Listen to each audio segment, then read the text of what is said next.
Sir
prior to the last class sir কিছু জিনিস আর কি কনফিউশন বলবো না, মানে কিছু জিনিস একটু ক্লিয়ার করে নিতে চাচ্ছিলাম স্যার, যখন পরীক্ষার হলে আসবে সূত্র সহ। স্যার কি আছেন? জি বলুন। স্যার আমাদের কিছু সূত্রের মধ্যে যে ব্যালেন্স শিটের যেগুলো আইটেমগুলো, যেগুলো ইনকাম স্টেটমেন্টের মানে আইটেমের সাথে যখন আমরা ডিভাইড দেই, বেসিক্যালি আমাদের সবসময় একটা ল ফলো করতাম যে ওই আইটেমগুলোকে আমরা অ্যাভারেজে দিতাম আর কি। তো কিছু সূত্রে এখানে যেগুলো আছে ওগুলোর মধ্যে অ্যাভারেজ দাও লেখা ছিল না। ডাজ ইট মিন স্যার যে আমি অ্যাভারেজ নিতে পারি, নাও নিতে পারি, নিলেও ভুল হবে না, না নিলেও ভুল হবে না? আমি দুটোটা যদি যে কোনো একটা ফলো করি ভুল হবে বা ভালো হবে? আই মিন একটু ক্লিয়ার করবেন ব্যাপারটা কাইন্ডলি। না ধরুন এই কস্ট এখানে আছে কস্ট অফ সেলস, এর তো আর এভারেজ হবে না, তাই না? এটা হলো এই বছরেরই কস্ট অফ সেলস। হ্যাঁ, সব জিনিস তো আর এভারেজ হবে না। না যেমন এখানে ইনভেন্টরি আমার এই বছরের মানে এই যে বছর আমরা রেশিও করব সেই বছরের ওপেনিং ক্লোজিং নিয়ে চিন্তা করব। তো ইনভেন্টরি আমার তো এই বছরের ওপেনিংও থাকতে পারে, ক্লোজিংও থাকতে পারে, আমি কোন ইনভেন্টরিটা নেব? না ওইটা ঠিক আছে স্যার, আমি এফিশিয়েন্সি রেশিওর কিছু ফর্মুলার কথা বলতেছিলাম। এফিশিয়েন্সি রেশিওর কিছু ফর্মুলার কথা বলছিলাম। এফিশিয়েন্সি? Yes sir, efficiency. আচ্ছা এফিশিয়েন্সি কি আচ্ছা আপনার কি লেখা হয়ে গেছে সব? জি স্যার। স্যার রয়ে গেছে সিকিউরিটি রেশিও। হ্যাঁ সিকিউরিটি রেশিও। হ্যাঁ তো একটা আচ্ছা উনি লেখে নিক, তারপর আমরা ওখানে যাই। Okay sir.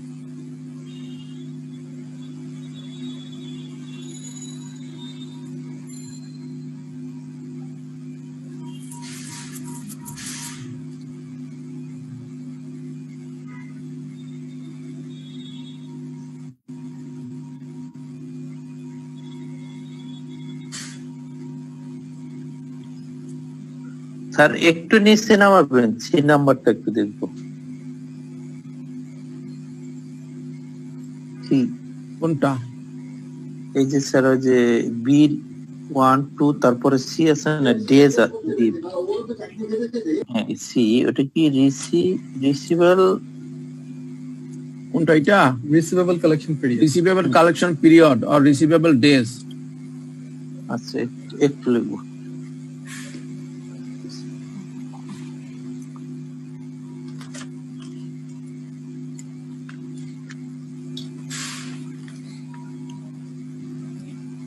স্যার একটু কুইক রেশিওটা আরেকবার একটু দেখা যাবে? এই যে quick ratio, current asset minus inventories divided by current liabilities.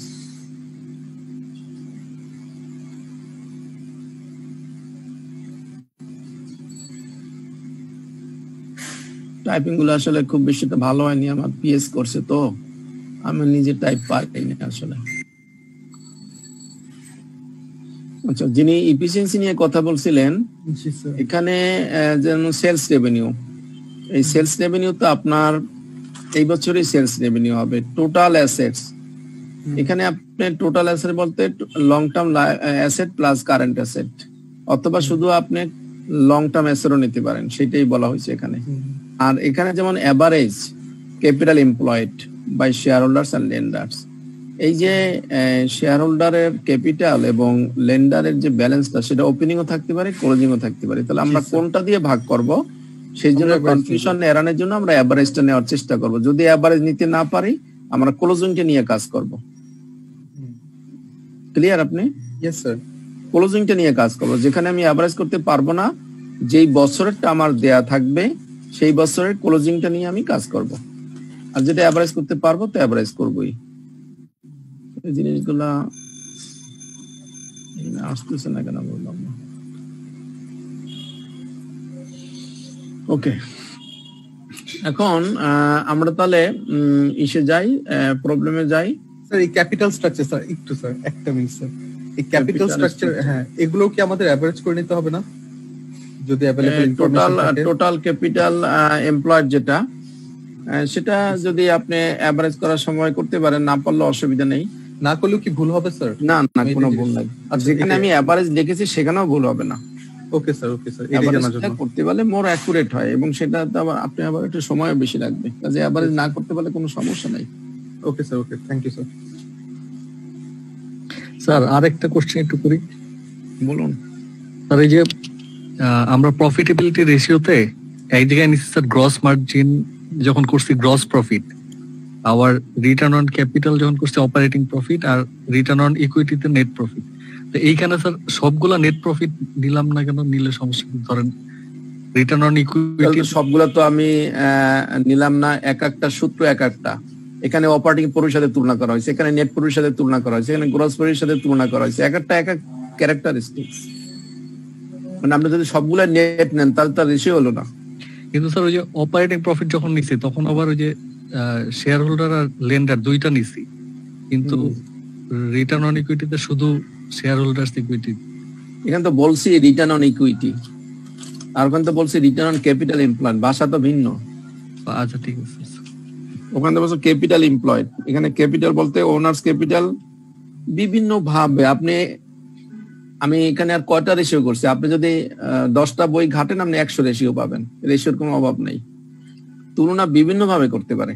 আপনি যদি একটা মানুষের সাথে একটা মানুষ তুলনা করেন, লক্ষ্য ভাবে তুলনা করা যায়। কারো চুল বাঁকা, কারো চুল সোজা, কারো চুল আপনার ওই যে কি বলে এগুলাকে কোকড়ানো, কালো চুল কারো চুল সাদা, কারো চুল কালো, এই চুল নিয়েই আপনি 50টা করতে পারবেন। মানে স্যার আমার দরকার হলে আমি ওইখানে নেট প্রফিট বসাও কম্পেয়ার করতে পারবো যদি আমার মানে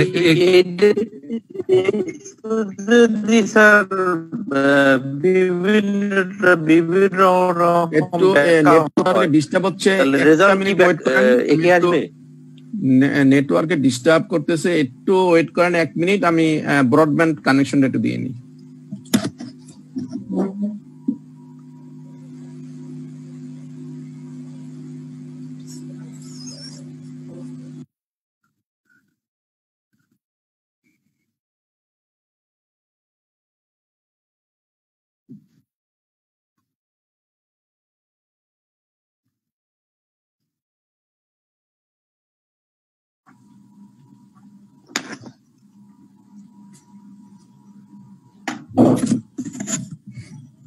জি বলুন, কি জানি কোশ্চেন করছিলেন একজনে?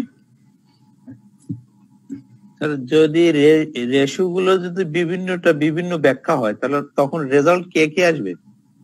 রেজাল্ট এক কেন, কিভাবে আসবে?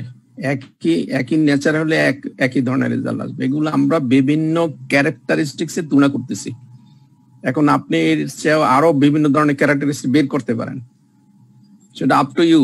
বাট আমি মনে করি যে এমনিতে রেশিও খুব কম আসে আমাদের, তারপরেও ভেরি মাচ ইম্পর্টেন্ট যেগুলো আসবে সেগুলো আমরা একটু শিখতেছি।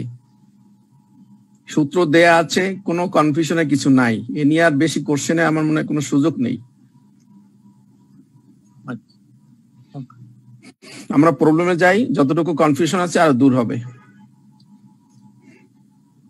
প্রবলেম 1, এখানে আমরা বলেছি the following income statement and statement of financial position, that means balance sheet আর হলো income statement, will be used to illustrate the calculation of accounting ratios and interpret them, মানে তুলনা করা এবং তাদেরকে ব্যাখ্যা দেওয়ার জন্য। এখন এখানে আপনার ইনকাম স্টেটমেন্ট দেয়া আছে, সেলস সবকিছু দেয়া আছে, ইনকাম স্টেটমেন্ট, নেট প্রফিট দেয়া আছে, ব্যালেন্স শিটও দেয়া আছে, ফিনান্সিয়াল পজিশন ব্যালেন্স শিট দেয়া আছে।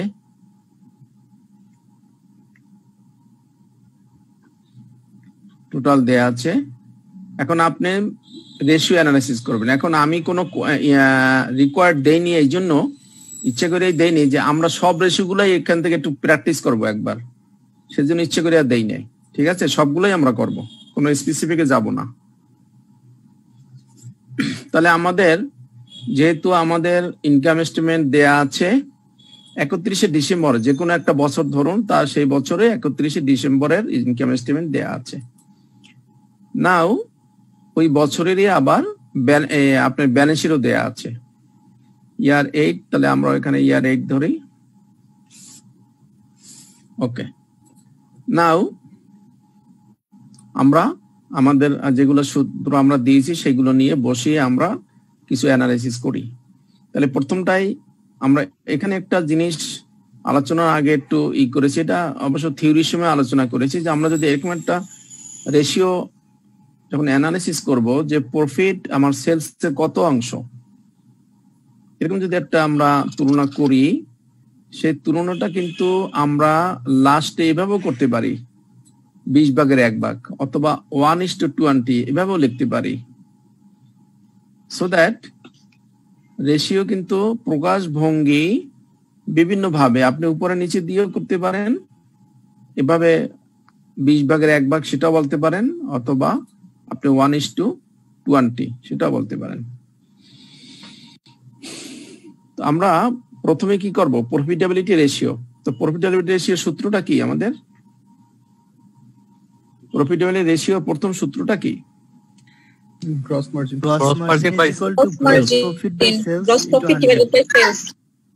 এইটা সূত্র না, প্রথম সূত্রটা হলো আমার গ্রস মার্জিন সূত্র। Gross margin is equal to gross profit divided by sales into 100। হ্যাঁ, তো এখানে গ্রস প্রফিট কত? 14,837। 14,837। তাহলে এইটা লেখেন 14,837।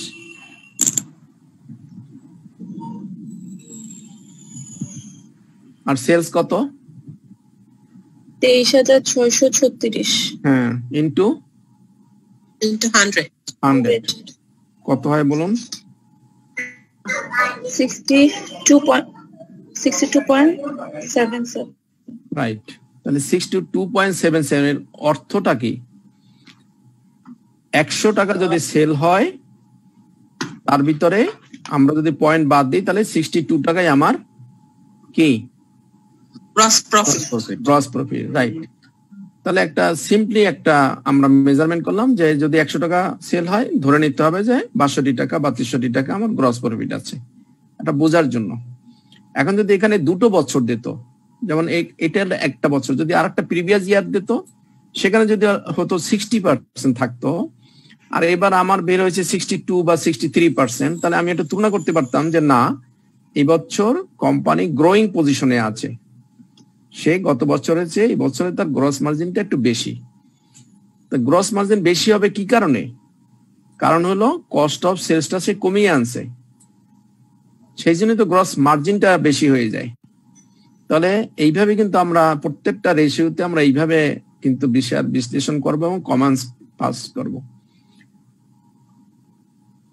এখন একই কোম্পানি 2 বছর দিলে তো ভালো, এমনও আছে দুইটা কোম্পানি যদি দিত, এটা হলো এক্স আর একটা দিল তো ওয়াই, তাহলে ওয়াই রো বের করতাম, এক্স রো বের করতাম, করে আমরা বলতে পারতাম যে না, X is better than Y or Y is better than X, considering the gross margin.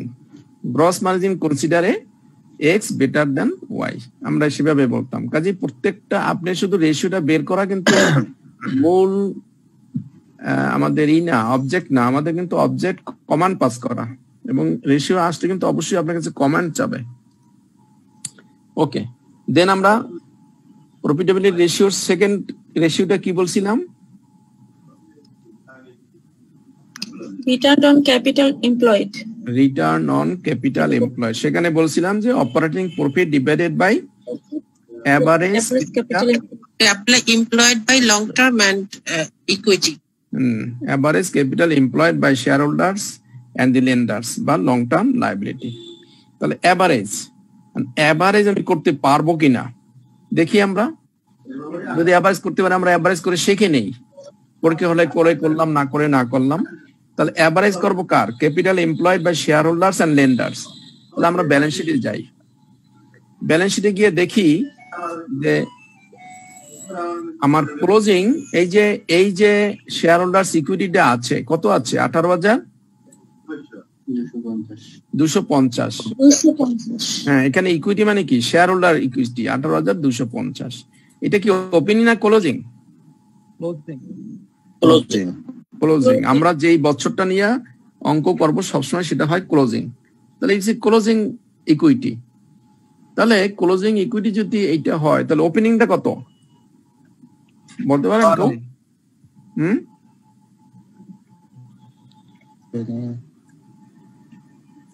Sir এখানে তো দেওয়া নাই। দেওয়া তো সব থাকবেই না, আপনার আইকিউ দিয়ে বের করতে হবে। আচ্ছা ঠিক আছে, আমরা ওপেনিং পরে যাই। আমরা তাহলে এভারেজটা পরে করি। আমরা আগে ক্যাপিটাল এমপ্লয়েড বা শেয়ার হোল্ডার্স আর লেন্ডার্স আগে বের করি, তাই না? তাহলে share holders and lenders, share holders এর ইকুইটি আছে 18,250 নাকি? জি স্যার। ওকে, আর লেন্ডার্স 4,500। ফাইন। তাহলে এই দুটো আমরা যোগ করব, যোগ করলে কত পাবো? 22,750। ইজ ক্লোজিং আর ওপেনিং? ক্লোজিং। ক্লোজিং। একবার কিন্তু বলেছেন, কাজে ওখান থেকে আর সরে আসা যাবে না, ক্লোজিং। তাহলে আমার টোটাল ক্যাপিটাল এমপ্লয়েড ক্লোজিং পেয়ে গেলাম 18,250 আর হলো 4,500, 22,750। না ওপেনিং কোথায় পাবো? তাহলে আমি যদি ধরে নেই যে আমার ওপেনিংও 22,750 ছিল, ধরে নিলাম, তাহলে আর কি কোনো বুদ্ধি আছে যে ওপেনিংটাকে বের করার মতন কোন এখানে কিছু কোনো ফিগার আছে যেটা আমি প্লাস বা মাইনাস করলে ওপেনিংটা আসলে পেয়ে যাব? নেট প্রফিট মাইনাস প্রফিটটা বাদ দিলে রাইট, ফাইন। হ্যাঁ, নেট প্রফিটটা যদি আমি ক্লোজিং থেকে মাইনাস করি তাহলে আমি ওপেনিংটা পেয়ে যাব। তাহলে আমার 7,650 নেট প্রফিট, এটা যোগ করেই কিন্তু আমার এই 18,250 হয়েছে। কাজে আমি যদি এখান থেকে আমার প্রফিটটা বাদ দেই তাহলে আমি ওপেনিং ব্যালেন্সটা পেয়ে যাব। তাহলে ক্লোজিংটা পেয়ে গেলাম যে 22,750, আর ওপেনিংটা পাবো কিভাবে? 22,750 মাইনাস এই যে প্রফিট 7,650। তাহলে কত হয়? ওপেনিংটা কত হয়? 15,100। 15,100। এখন এই 15,100 প্লাস 22,750 এই দুটো যোগ করে যদি আমি 2 দিয়ে ভাগ করি আমার এভারেজ হয়ে যাবে।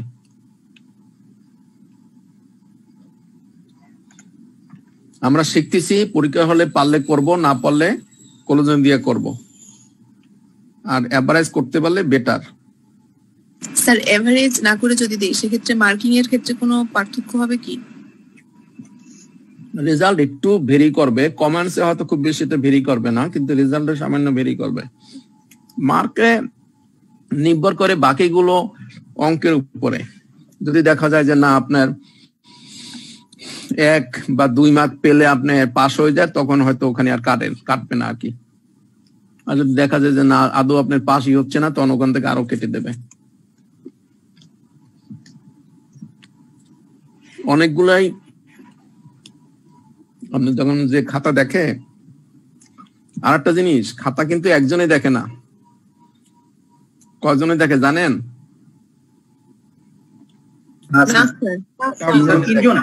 3 জনে দেখে খাতা। যদি 20 মার্কের বেশি ভেরি হয় first hand and second hand, যদি 20 মার্কের বেশি ভেরি করে তখন থার্ড হ্যান্ড চলে যায়, তারপরে এভারেজ হয়ে যায়। কাজে আপনারা নিশ্চিত থাকেন যে আপনি যদি খাতার ভিতরে কিছু থাকে আপনি পাস করবেনই। স্যার খাতার নেগেটিভ মার্কিং এর ব্যাপারগুলো একটু ক্লিয়ার হওয়া দরকার। কোনো নেগেটিভ মার্কিং নাই, কোনো নেগেটিভ মার্কিং। আইসিএম এ খুব ওপেন, কোনো নেগেটিভ নাই। তবে এমন কোন জিনিস লেখা যাবে না খাতাতে যেখানে আপনি সাইলেন্ট এক্সপেল হয়ে থাকতে পারেন, এমন কোনো ল্যাঙ্গুয়েজ খাতায় লেখা যাবে না। অনেকে কোশ্চেন কঠিন হলে বাজে ল্যাঙ্গুয়েজ লিখে দেয় খাতার ভিতরে, তখন সাইলেন্ট এক্সপেলড হয়ে যায়, দেখা যায় যে এক পরীক্ষা বা দুই পরীক্ষায় অ্যাটেন্ড করতে পারে না। ওই জিনিসগুলো দয়া করে কেউ করবেন না। ইটস এ প্রফেশনাল ইনস্টিটিউট, আপনাকে যথেষ্ট পরিমাণে জ্ঞান অর্জন করে পাশ করতে হবে। আর হালকা পাতলা জ্ঞান অর্জন করে পাশ করলে আপনি ভবিষ্যতে আপনার মানে প্র্যাকটিক্যাল লাইফে গিয়ে আপনি ঠেকে যাবেন। স্যার আইসিএম এর রেকর্ডে কি এরকম কখনো হয়েছে যে এক্সামের কোশ্চেন অনেকটা ক্রিটিক্যাল হওয়ার কারণে এরকম কোন স্টুডেন্ট ক্যান্ডিডেট এরকম করছে? একাধিক আছে। আচ্ছা,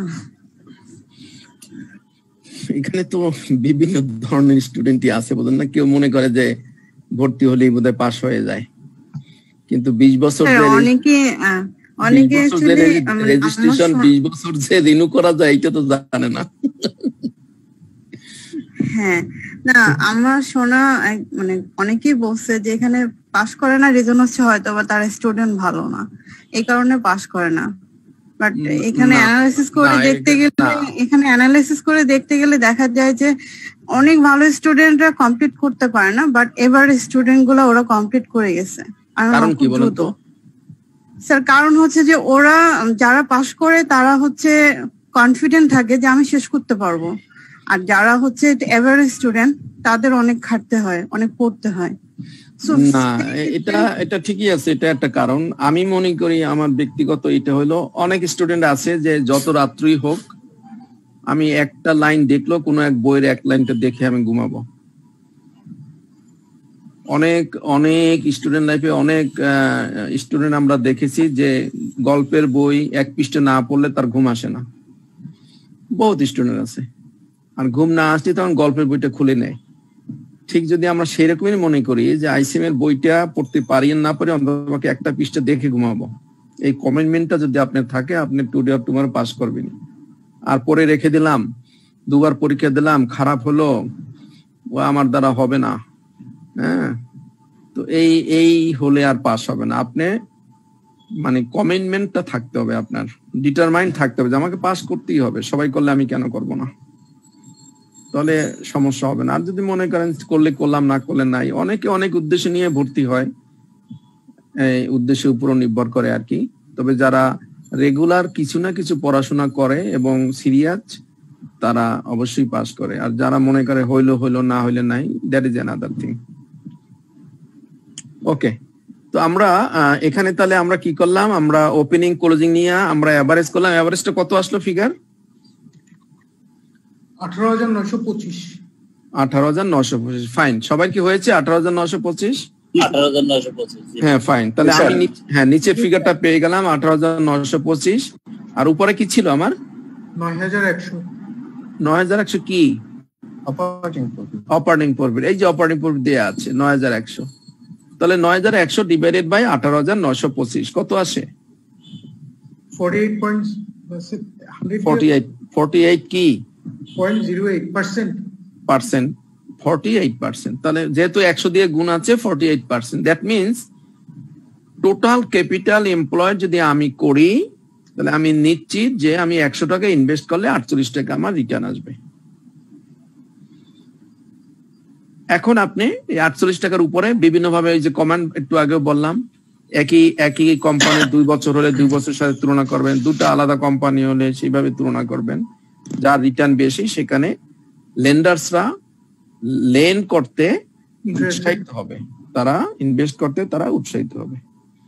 ওকে, থার্ড এন্ট্রিটা কি ছিল আমাদের? থার্ড সূত্রটা return on equity. Return on equity sir, ROE, return on equity. এটা শুধুমাত্র আমরা ওনলি ফর ইকুইটি উপরে করব। এখানেও আমরা একই কথা, আমরা শেয়ার হোল্ডার্স এর ইকুইটি নিতে পারি অথবা এভারেজটাও নিতে পারি। তা আমরা যদি এভারেজ করতে পারি সেটাই করে ফেলি। তাহলে শেয়ার হোল্ডার্স এর ওপেনিং হলো 14, ক্লোজিং হলো 14,135, সরি 18,250, আর ওপেনিংটা হবে কত তাহলে? 18,250 মাইনাস এই 7,650, প্রফিটটা, তাহলে মাইনাস করলে যেটুকু হবে কত হয়?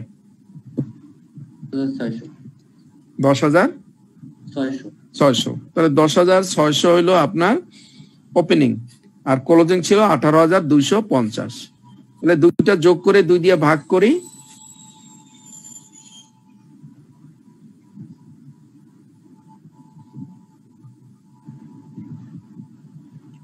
কত হয়?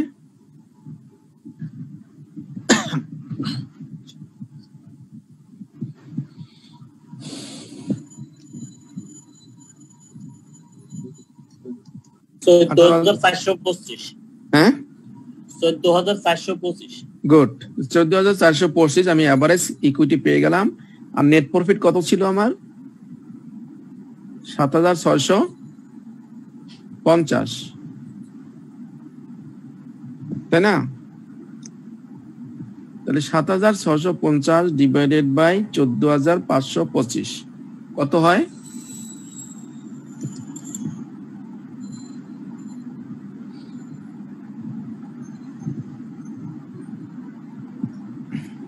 স্যার 14,425 না?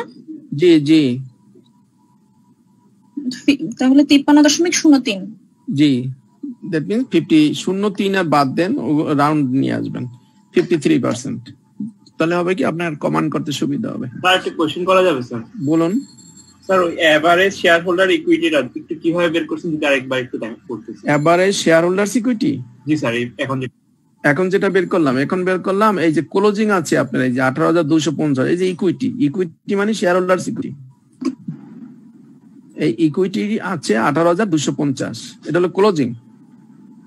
তাহলে এই 18,250 এর ভিতরে এই 7,650 সহ কিন্তু এই যে প্রফিট হয়েছে এবছর, তাহলে এইটুকু যদি আমি বাদ দিই তাহলে আমি ওপেনিংটা পেয়ে যাব। তাহলে আমার ক্লোজিং আছে 18,250 আর ওপেনিং হবে 18,250 মাইনাস 7,650। তাহলে ওই দুইটা যদি যোগ করে আমি আবার দুইটা যোগ করলে কত হবে? দুটো যোগ করলে হবে 28,850। এই যে 28,850, এই যে 28,850, তাকে আমি 2 দিয়ে যদি ভাগ করি হবে আমার 14,425। এবার বুঝতে পেরেছেন?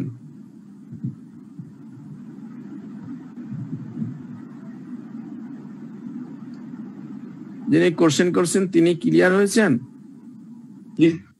ওকে, তাহলে আমি এখানে রিটার্ন অন ইকুইটি পেলাম 53। দেখুন, রিটার্ন অন ক্যাপিটাল এমপ্লয়েড কিন্তু 48 আর রিটার্ন অন ইকুইটি কিন্তু 53। কারণটা কি বলতে পারেন? স্যার ডেট অ্যামাউন্টটা নাই এখানে, সেজন্য। হ্যাঁ, এখানে হলো শুধুমাত্র ওনার্স ইকুইটি আর ওখানে হলো ডেপ্ট সহ, ধার করা টাকা সহ। ওখানে টাকা ছিল বেশি, টাকা যেহেতু বেশি ছিল কাজে রিটার্নটা কম।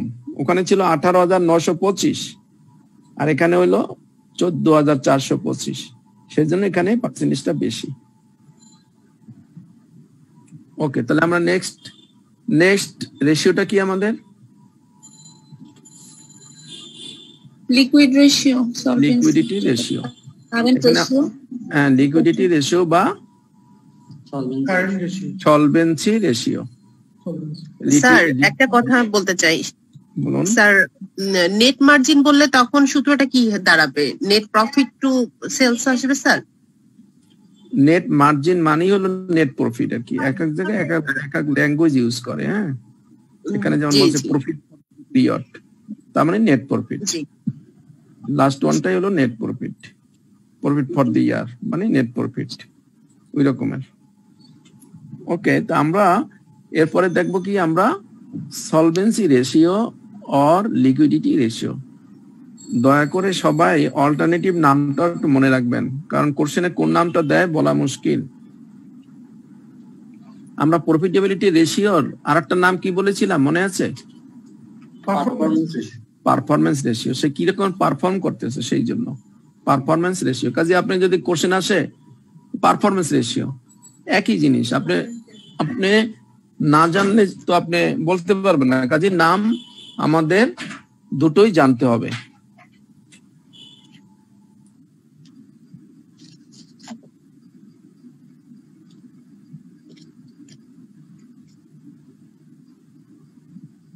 তো এবার আমরা লিকুইডিটি রেশিও বা সলভেন্সি রেশিও আমরা করব।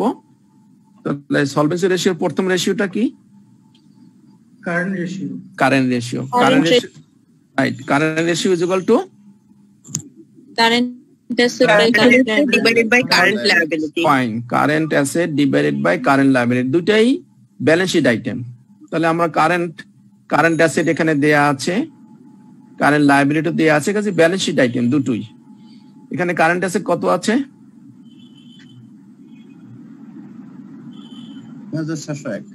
৯৭০১, এই যে দেয়া আছে ৯৭০১।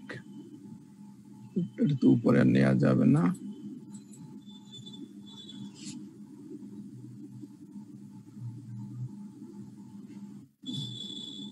আর যায় না, ৯৭০১।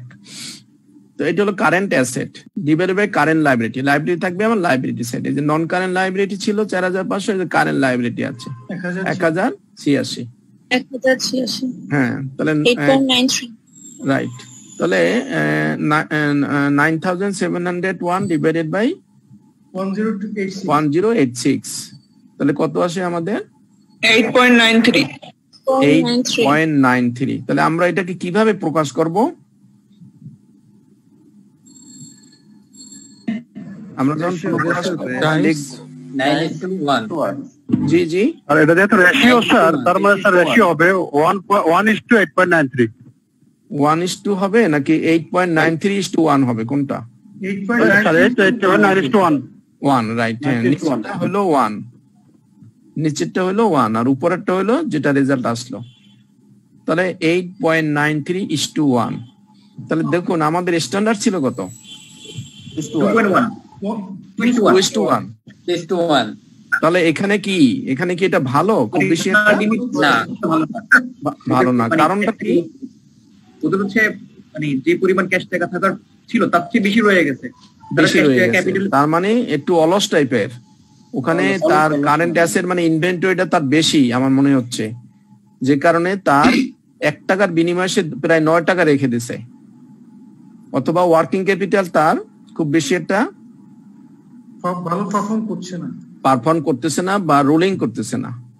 সেই জন্য আমার 1 টাকার পরিবর্তে 2 টাকা থাকলেই হতো, কিন্তু সেখানে প্রায় 9 টাকা। দ্যাট মিনস হ্যাঁ, আইডিয়াল মানি পড়ে আছে। দ্যাট মিনস তার রোলিংটা কম হচ্ছে, ব্যবসা ভবিষ্যতে আরো কমে যাবে।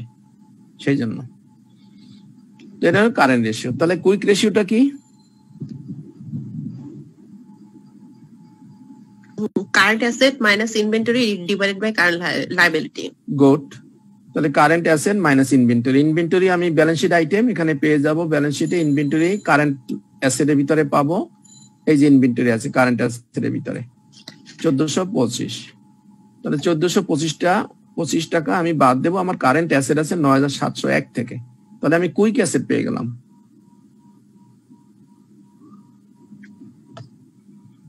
তাহলে quick asset divided by current liability. Current liability তো আগেও অঙ্ক করেছি, সেখানে ছিল 1086। তাহলে কত আসে?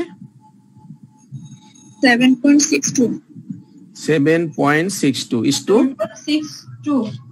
হ্যাঁ ইস্টু 1, তাই না?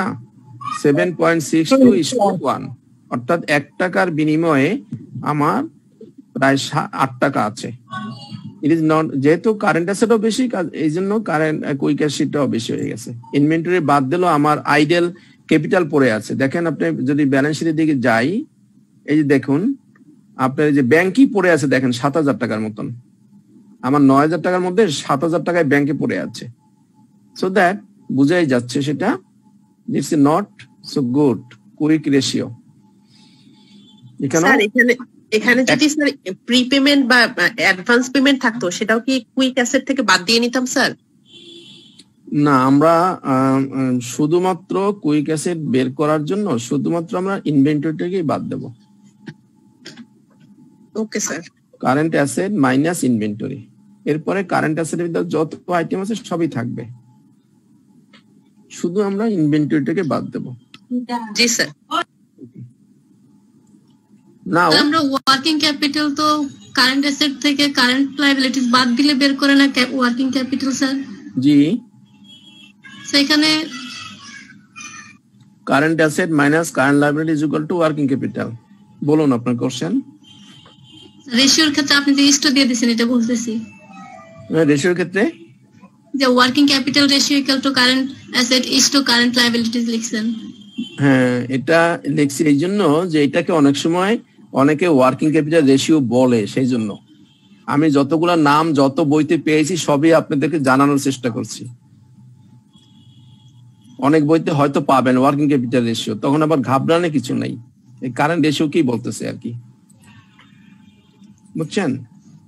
কারণ ওয়ার্কিং ক্যাপিটাল আমরা জানি যে কারেন্ট অ্যাসেট আর কারেন্ট লায়াবিলিটির যে ডিফারেন্স সেটা কি ওয়ার্কিং ক্যাপিটাল বলে, এবং যেহেতু এই রেশিওটাও কারেন্ট অ্যাসেট এবং কারেন্ট লায়াবিলিটি নিয়ে, সেই জন্যই আমরা এটাকে অনেক সময় ওয়ার্কিং ক্যাপিটাল রেশিও বলি, অনেক রাইটাররা বলে আর কি। বুঝতে পেরেছেন? জি স্যার। কনফিউশন করা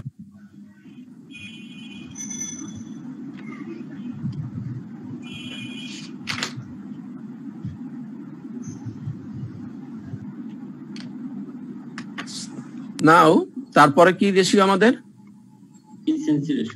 ইফিসিয়েন্সি রেশিও, অথবা আরেকটার নাম কি? Use of assets. Use of assets. আমি অ্যাসেটকে কত সুন্দরভাবে ইউজ করতে পারি সেইটা। প্রথমটাই আমরা বলেছি asset turnover ratio is equal to কি ছিল? Asset turnover ratio, right, sales revenue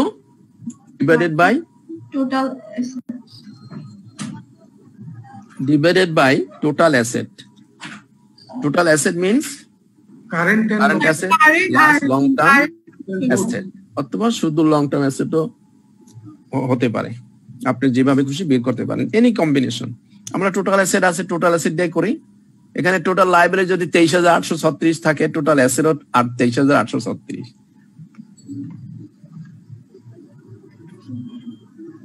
আর আমার ই কত ছিল? সেলস রেভিনিউ কত ছিল? 23,636। 23,636 ডিভাইডেড বাই 23,836 আমরা করতে পারি, হ্যাঁ, অথবা 23,636 কে আমরা এখানে নন কারেন্ট অ্যাসেট আছে 14,135, 14,135 দিয়েও ভাগ করতে পারি।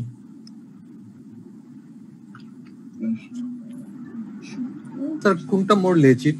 টোটাল অ্যাসেট না, হ্যাঁ, নন কারেন্ট অ্যাসেট। যে বললাম এনি কম্বিনেশন, আপনি একবার নিয়েছেন টোটাল অ্যাসেট আর একবার নিয়েছেন শুধু লং টার্ম অ্যাসেট। স্যার ওইটা তো sir fixed asset turnover ratio নামে একটা রেশিও স্যার মেবি আছে, সেটা আর কি, যেটা নন কারেন্ট দিয়ে করলে, নেট ফিক্সড অ্যাসেট দিয়ে করলে হয় স্যার। আবার কারেন্ট অ্যাসেট টার্নওভার রেশিও একটা আছে, এগুলো কি স্যার সেই রেশিওটা বের হবে? আমি তো যেদিনকে থিওরি পড়াচ্ছিলাম সেখানে তো বলছি যে ভাই বহুত রেশিও পাবেন, আমার সাথে অন্য রেশিও বললে লাভ হবে না। আমি যে রেশিও পড়াচ্ছি আমাকে এই রেশিও নিয়ে আপনি কোশ্চেন করলে আমি জবাবটা ভালো দিতে পারবো, কারণ আমি অনেক রেশিও এখান থেকে বাদ দিয়েছি। আপনাকে তো আমি বারবার বলতেছি যে 100-র উপরে রেশিও পাবেন, 100-র উপরে রেশিও পাবেন। আমি তো সব রেশিও পড়াবো না, আমি পড়াবো অল্প কিছু রেশিও যেগুলা মোটামুটি ওই রেশিওর অঙ্ক খুব কম আসে আপনাদের লেভেলে, তারপরও না পড়ালে বলবেন যে স্যারে পড়ায়নি, সেই জন্য একটু জাস্ট আইডিয়া দিচ্ছি, এবং যেগুলা আসলে যেগুলো আসবে সেগুলোই পড়াচ্ছি আর কি। স্যার রেশিওর অঙ্ক তো আসে 20 মার্কের আসে জন্য একদম আসে না তা না, কিন্তু একটু কম, সেই জন্যই তারপরে পড়াচ্ছি। মূল কথা হলো আসে এই জন্যই পড়াচ্ছি, কম আসুক আর বেশি আসুক। ওকে, তাহলে আমরা অ্যাসেট টার্নওভার রেশিও করে ফেলছি। Sales revenue divided by total asset, total asset দিয়ে একবার করলাম, কারেন্ট লং টার্ম অ্যাসেট দিয়ে একবার করলাম, কোনো সমস্যা নাই, দুইটাই রেজাল্টই দেখাই দেবো, কোনো সমস্যা নাই। একটাতে আসে কত? 0.99, আরেকটাতে আসে 1.67 আসে, 0.99 আসে। আমি দুইটাই করেছি, দেখেন এখানেও দুইটাই দেখিয়েছি, আপনি যে কোনো একটা দিয়ে করতে পারেন, অসুবিধা নেই। দেন আমরা ক্যাপিটাল টার্নওভার রেশিও করব। Capital turnover ratio. এখানে আমরা বলেছিলাম সেলস রেভিনিউকে অ্যাভারেজ টোটাল ক্যাপিটাল এমপ্লয়েড দিয়ে ভাগ যদি আমরা করি, তো অ্যাভারেজ টোটাল ক্যাপিটাল এমপ্লয়েড তো আমাদের বের করা ছিল মনে হয়। জি স্যার, 18,925। ফাইন, তাহলে অ্যাভারেজ টোটাল ক্যাপিটাল আমাদের আগেরই বের করা আছে, আগে যখন রেশিও করেছিলাম। আর সেলস 18,925 আগে আমরা করেছি না, এই যে প্রথম অঙ্কে। জি স্যার। হ্যাঁ, বি নম্বর করেছি না 18,925, সেটাই তো। আর উপরে হলো সেলস রেভিনিউ 23,636। রাইট, তাহলে ভাগ করে দেখুন কত আছে। 1.25, হ্যাঁ 1.25 হয় নাকি একটু বেশি হয়? আমার তো 1.50 আসছে বোধহয়। Sir 1.2489 something. 8 কে 0.9 করা যাবে স্যার। হ্যাঁ হ্যাঁ, ওই জন্য 1.50 আমি লিখেছি। ওকে, তার মানে কি, এর অর্থটা কি কেউ বলতে পারেন? এর অর্থটা কি? স্যার আমার ক্যাপিটাল ইনভেস্ট করে স্যার আমার এই টার্নওভারটা আসে, টোটাল ক্যাপিটাল ইনভেস্ট করে এমপ্লয় করে। এই যে 1.50 কত টাকা ইনভেস্ট করলে আসে? 1 টাকা ইনভেস্ট করলে। ফাইন ফাইন, হ্যাঁ গুড। 1 টাকা ইনভেস্ট করলে আমার 1.5 টাকা আসে। যে আপনি যত ভালো বুঝতে পারবেন, আপনার ইন্টারপ্রিটেশন খুব ভালো দিতে পারবেন। 1 টাকা ইনভেস্ট করলে 1.5 টাকা রিটার্ন আসে।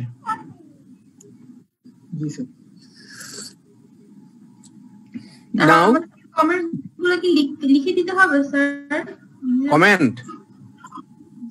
কমেন্ট তো বারবার বললামই আমি, যে যদি 2টা বছরে হয় তাহলে সেক্ষেত্রে আপনাকে তুলনা করে কমান্ড দিতে হবে। যদি দুটো আলাদা প্রতিষ্ঠান হয় সেক্ষেত্রে কমান্ড দিতে হবে, অথবা এই ক্যাপিটাল টার্নওভার রেশিও দিয়ে আপনি কি বোঝেন কমান্ড দিতে হবে। 1 টাকা ক্যাপিটাল ইনভেস্ট করলে 1.5 টাকা রিটার্ন আসতেছে। আপনি রেশিও করলে তো হবে না, আপনাকে তো বুঝতে হবে জিনিসটা কি। রিটার্ন হবে নাকি ক্যাপিটাল টার্নওভার হবে? ওকে, দেন আমরা আরেকটা রেশিও করব, সেটার নাম কি?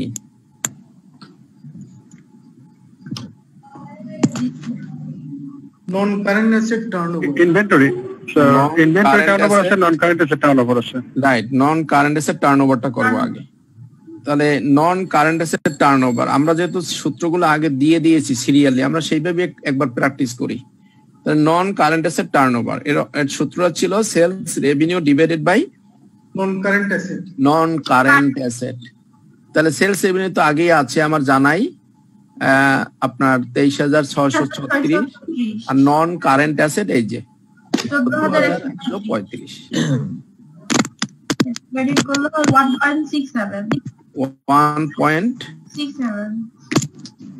1.67 জি।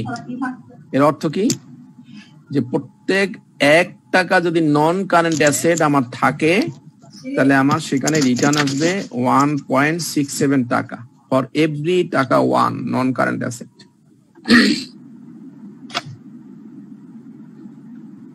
তারপরে সূত্রটা কি?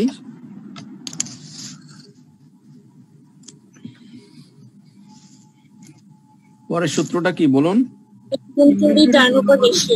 ফাইন, খুব ভেরি মাচ ইম্পর্টেন্ট একটা রেশিও, ইনভেন্টরি টার্নওভার রেশিও। মোটামুটি কোথাও চাকরি করলেও কিন্তু এটা বের করতে হবে। ইনভেন্টরি টার্নওভার রেশিও এর সূত্রটা কি বলছিলাম? Cost of sales divided by average inventory. Average inventory কি করা যাবে? অ্যাভারেজ ইনভেন্টরি করা যাবে? স্টেটমেন্টটা দেখি স্যার। তার শুধু ক্লোজিং ইনভেন্টরিতে দেয়া আছে, স্যার ওপেনিং ইনভেন্টরি তো আছেই। আচ্ছা আচ্ছা, হ্যাঁ দুটোই আছে। এভারেজ ইনভেন্টরি বের করা হয়েছে, বের করা যাবে। এই যে এটা হলো ওপেনিং, এটা হলো ক্লোজিং। কাজে দুইটা যোগ করে যদি আমরা 2 দিয়ে ভাগ করি এভারেজ পেয়ে যাব।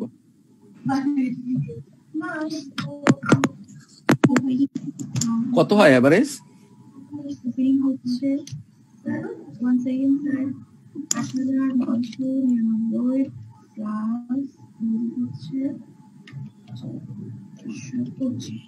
ওপেনিং ইনভেন্টরি আর ক্লোজিং ইনভেন্টরি যোগ করে 212 হয়।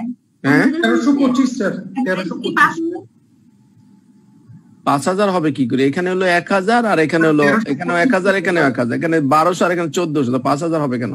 1325 স্যার আমি ভুল উঠাইছি স্যার, সরি। 1325 ফাইন।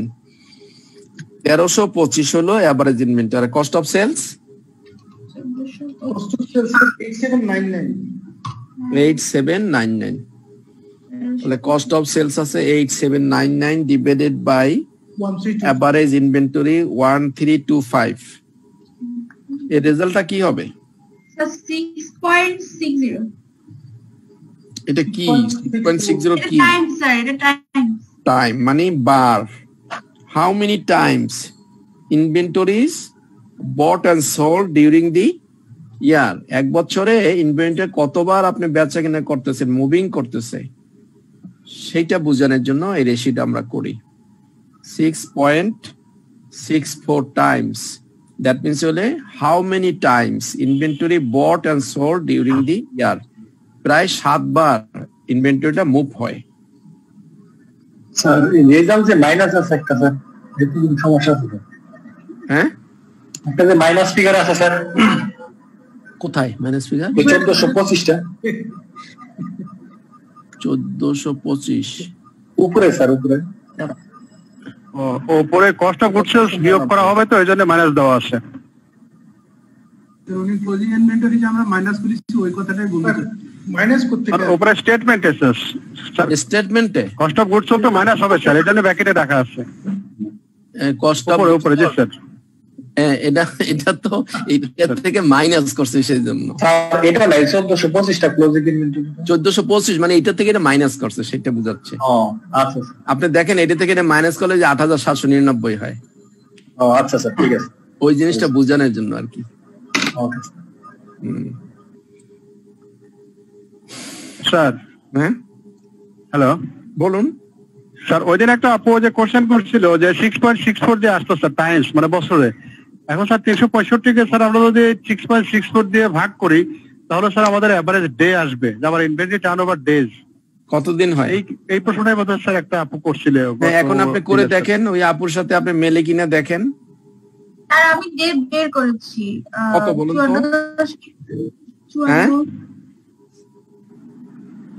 54.96 হয়। 54, হ্যাঁ তা তো ঠিকই আছে। আমরা আমাদের সূত্র করি আর উনি যেটা বলেছেন সেই সূত্র করি, দুই সূত্র থেকে নিয়ে অসুবিধা কি?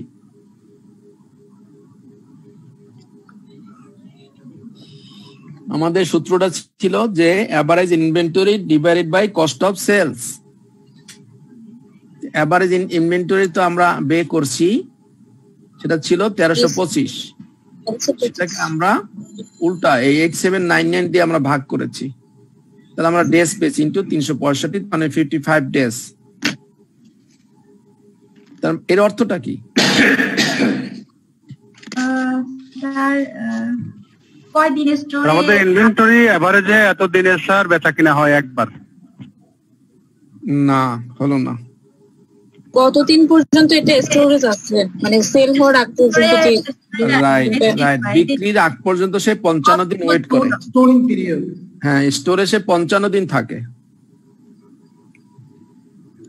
ইনভেন্টরি হিসেবে সে 55 দিন থাকে বিফোর ইট ইজ সোল্ড। তাহলে যদি বেশি ইনভেন্টরিতে অবস্থান করে তাহলে আমার কি প্রয়োজন হবে বেশি? এডিশনাল ফাইন্যান্স, ওয়ার্কিং ক্যাপিটাল প্রয়োজন হবে বেশি বা এডিশনাল ফাইন্যান্স দরকার হবে। আর ইনভেন্টরিটা 54.96 আসে, এটাকে কি রাউন্ড আপ করে নিতে হবে? 96 তো এই জন্য আমি 50 মানে আপনার দিন সাধারণত ভগ্নাংশে আমরা দেখাই না, হ্যাঁ সেজন্য আমরা রাউন্ড করে নিচ্ছি আর কি।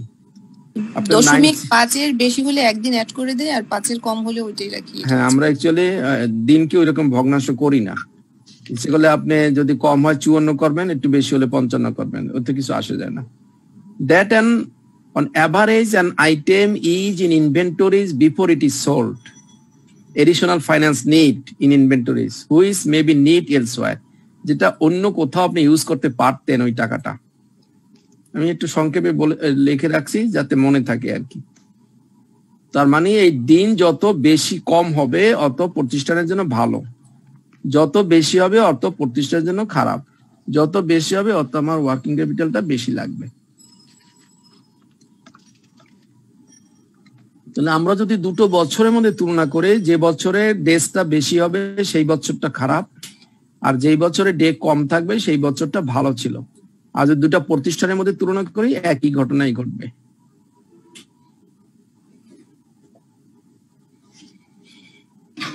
ওকে, আমাদের নেক্সটটা কি ছিল? Collection period sir, receivable collection period, অথবা আরেকটা নাম কি বলছি? Receivable days. Okay fine. সেখানে আমরা বলেছিলাম trade receivable divided by revenue from credit sales. এখন রেভিনিউ ফ্রম ক্রেডিট সেলস তো আমার এখানে নাই, শুধু সেলসটাই আছে। কাজে আমি I assume that this sales is 100% credit sales. এই সেলসটাই ধরে নিলাম যে আমার credit sales.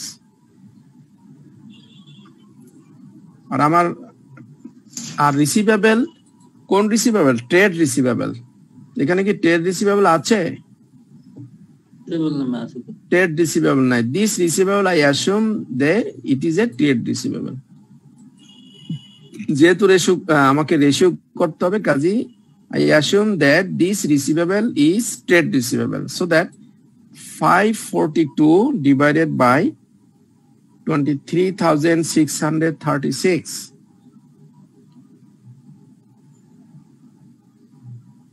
is equal to কত হবে? 2.29 into 365 দিয়ে গুণ করেছেন 8.36 8.37 মানে আমি 8 দিন নিয়েছি। Very good, very good. 8 দিন খুবই কম সময়, প্রতি সপ্তাহে টাকা কালেকশন হয়ে যাচ্ছে, বোঝা যাচ্ছে প্রতি সপ্তাহে টাকা কালেকশন হচ্ছে আর কি। আবার এই যে it's a very good sign. So compare with credit terms average time taken to receive from buyers. আপনার যদি ক্রেডিট টার্মস এরকম থাকে যে 2/10, তাহলে আপনাকে বুঝতে হবে যে আপনার ম্যাক্সিমাম সেলই আপনার ওই যে ডিসকাউন্টে হয়ে যায়, অর্থাৎ আপনি ডিসকাউন্ট পিরিয়ডই আপনি পেমেন্টটা পেয়ে যান। যদি 2/10 থাকে আর আমার যদি এখানে কালেকশন ডেজ থাকে 8 দিন, তাহলে বোঝা যাচ্ছে না যে সবাই মোটামুটি ডিসকাউন্ট নিয়ে নেয়। ওই জন্য একটু বলেছি যে কম্পেয়ার উইথ ক্রেডিট টার্ম। যদি এখানে আবার কোশ্চেন আপনাকে ক্রেডিট টার্ম দিয়ে দেয়, তাহলে আবার একটু কম্পেয়ারও করতে পারবেন ওখানে, যে ওখানে ক্রেডিট টার্ম আছে 10 দিন। তার মানে হলো এই কোম্পানির ম্যাক্সিমাম রিসিভেবল তারাই ডিসকাউন্টটা ভোগ করে, তারা যথাসময় ক্রেডিট টার্ম অনুসারে পেমেন্টটা দিয়ে দেয়। স্যার বিটা একটু দেখা যাবে, ওটাতে যে কমেন্টটা লিখছিলেন স্যার এর আগেরটা 55 ডেজ স্যার। হ্যাঁ, এখানে কমান্ড তো জাস্ট আপনাদের বোঝানোর জন্য আমি সংক্ষেপে লিখে রাখছি যে that on average an item is in inventories before it is sold. বিক্রির আগে এভারেজে সে 55 দিন ওয়েট করে বা ইনভেন্টরিতে থাকে। এটা গুড আর ব্যাড বলার কোনো উপায় নেই না স্যার? গুড আর ব্যাড বলতে পারতেন যদি আপনাকে আরেকটা বছর দিত অথবা আপনাকে আরেকটা কোম্পানি দিত, যেহেতু একটাই দিচ্ছে তো কমেন্ট করা যায়, বেঞ্চমার্ক থাকতে হবে। স্যার এটা তো ব্যবসার ধরনের উপর ডিপেন্ড করতে পারে। হ্যাঁ, হতে পারে। ওই জন্যই তো বলছি যে আপনি এইটাকে গুড ব্যাড বলতে হলে আপনাকে আরেকটা কিছু লাগবে, বেঞ্চমার্ক লাগবে স্যার। অথবা যদি বলে দেয় কোন এক জায়গায় যে এই কোম্পানির ইনভেন্টরি এভারেজে 40 ডেজ থাকে, তাহলে আপনি ওইটাকে বেঞ্চমার্ক ধরে আপনি বলতে পারতেন, কমান্ড দিতে পারতেন। অথবা ইন্ডাস্ট্রি এভারেজ। হ্যাঁ হ্যাঁ, হ্যাঁ জি জি, আপনার তাহলে এখানে 15 ডেজ বেশি হচ্ছে। মানে আপনাকে কমান্ড করতে হলে তো কারো না কারোর সাথে তুলনা করতে হবে।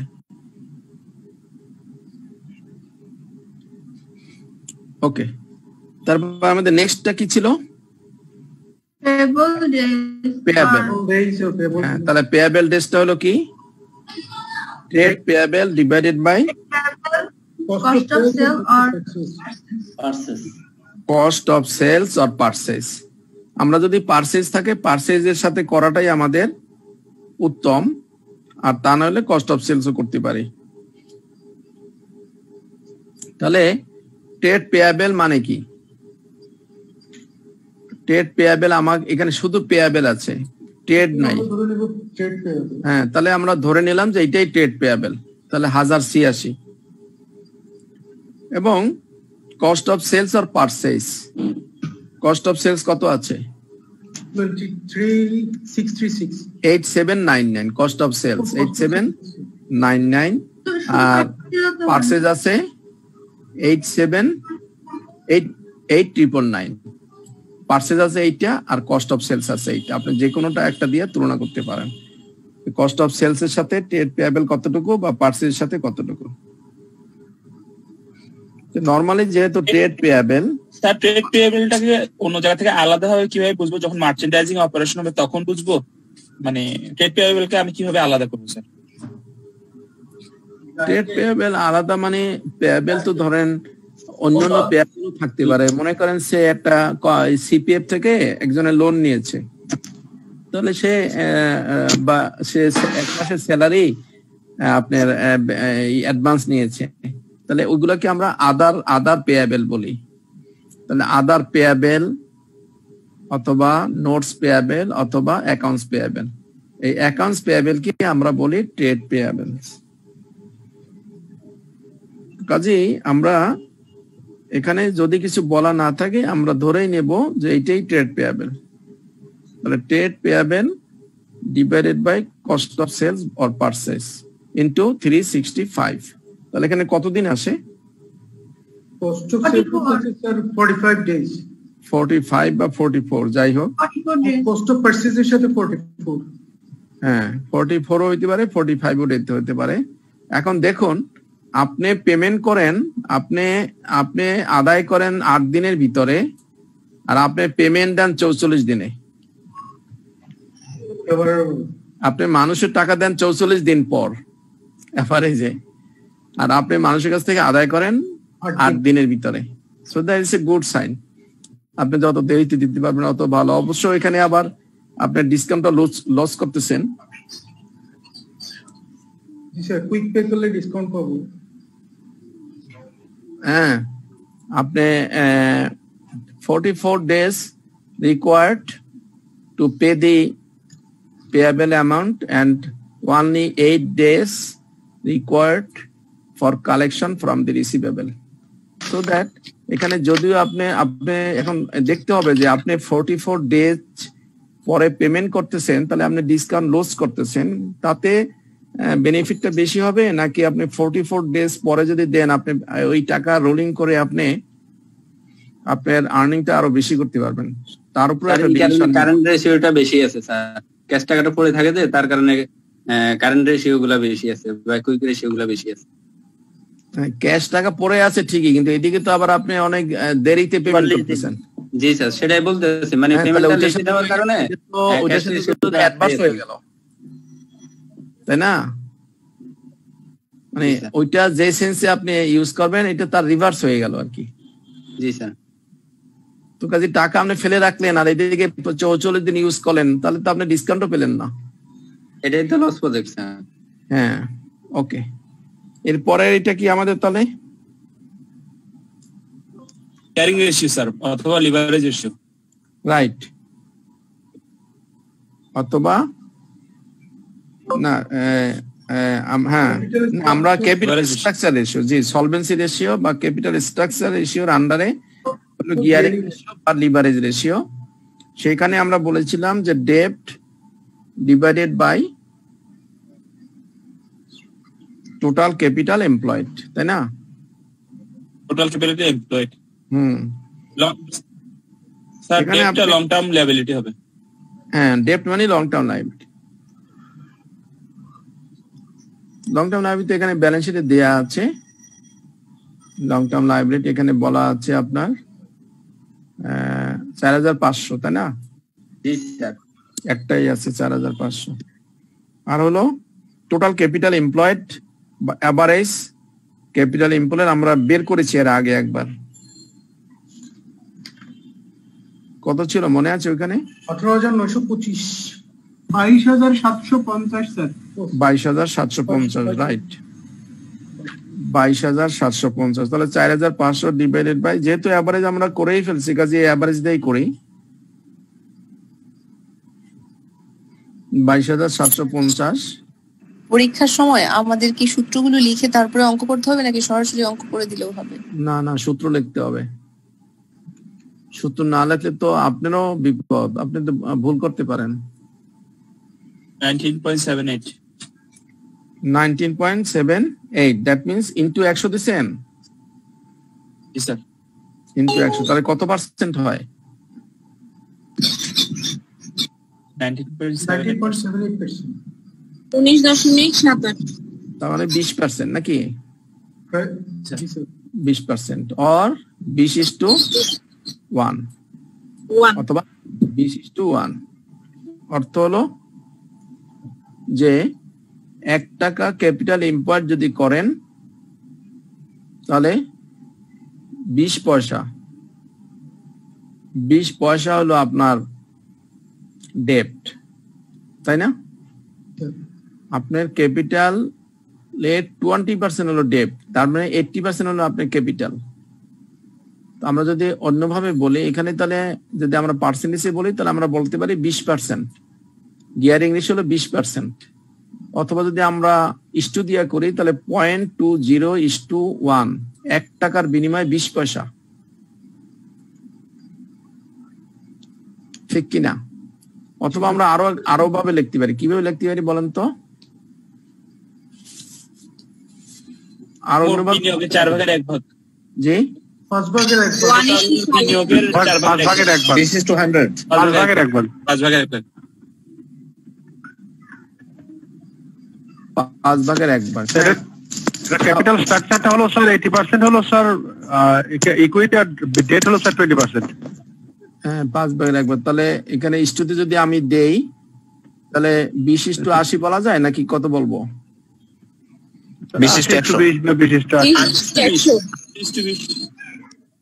20:100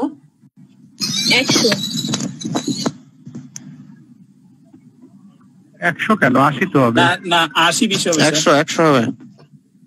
80-20 হবে না স্যার? 20%। 20-80 হবে। 20-80। আমি যদি 20 টাকা বলতে চাই যে 20 টাকা আমার ডেপ্ট, তাহলে আমার ইকুইটি কত হবে? 100 টাকা। 80 টাকা। 80 টাকা ইকুইটি হবে স্যার। 100 টাকা হবে স্যার।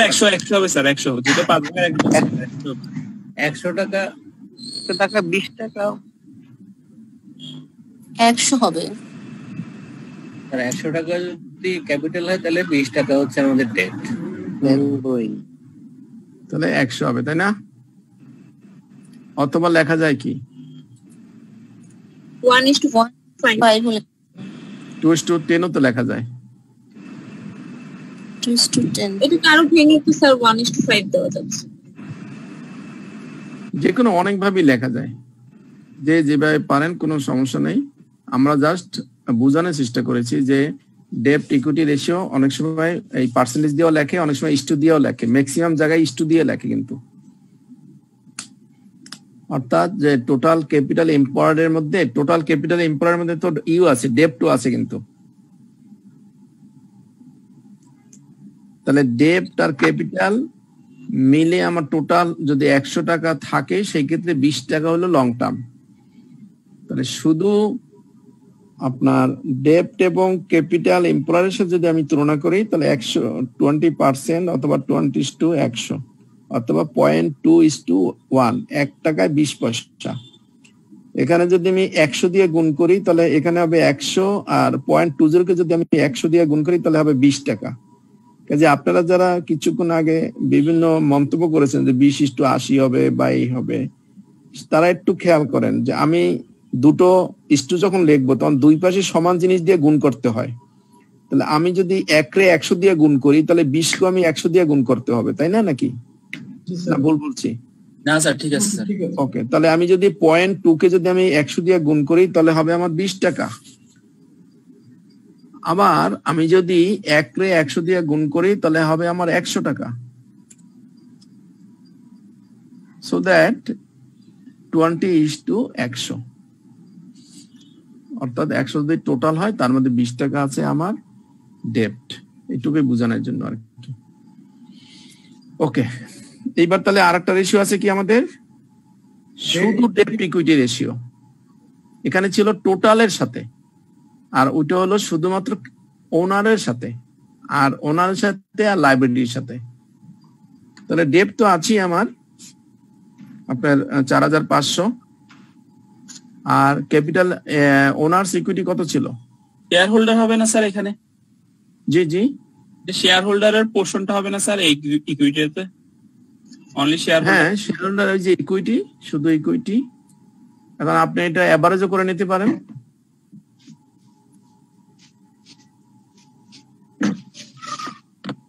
অথবা শুধু ইকুইটি দিয়ে করতে পারেন। যদি আমরা শুধু ইকুইটি দিয়ে করি তাহলে 18,250 হবে নিচে, আর উপরে হবে 4,500 এই যে ডেপ্ট। তাহলে কত আসে এখানে? 25%. দ্যাট মিন্স 25%, নাকি? Yes, sir. 25%, 25% মানে 100 টাকার ভিতরে 25 টাকা, 25:100। অথবা আমরা কি বলতে পারি 5:20, পারি না? আমরা যদি দুই সেরে যদি আমরা 5 দিয়ে কমিয়ে ফেলি, এখানে 25 কে 5 দিয়ে ভাগ করলে 5, আর এখানে 100 কে 5 দিয়ে ভাগ করলে 20, তাহলে 5:20 তো বলতে পারি, যত ছোট করা যায়। 25:100 বলাটার চেয়ে 5:20 হলো মোর অ্যাপ্রোপ্রিয়েট। তাহলে হয় আমরা 25% বলবো যে আমরা এই হলো আপনার ডেপ্ট হলো ইকুইটি 25%, অথবা 20 টাকা যদি ইকুইটি হয় তাহলে ডেপ্ট আছে 5 টাকা। বুঝতে কারো অসুবিধা হচ্ছে? ইট is a very important ratio, এবং বাস্তব ক্ষেত্র কিন্তু এটা প্রয়োজন হয়। কেউ চাকরি টাকরি করতে গেলে যখন অ্যাকাউন্টস করবেন তখন কিন্তু এগুলা বের করতে হয় কম্পালসারি।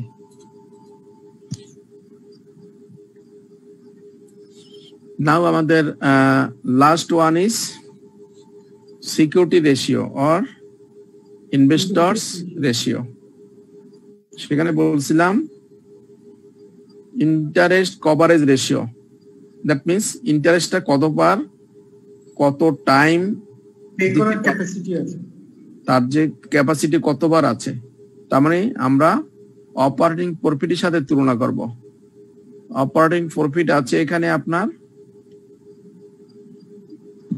9,100 আছে অপারেটিং প্রফিট, আর আমার ইন্টারেস্ট পেয়েবল আছে কত? 4,500।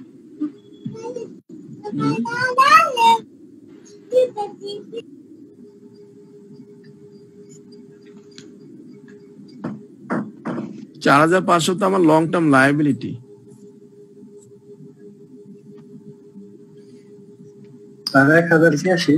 এখানে এই যে দেখেন interest payable on bank loan, এই যে 450, তাহলে 450 আছে আপনার ইন্টারেস্ট পেয়েবল।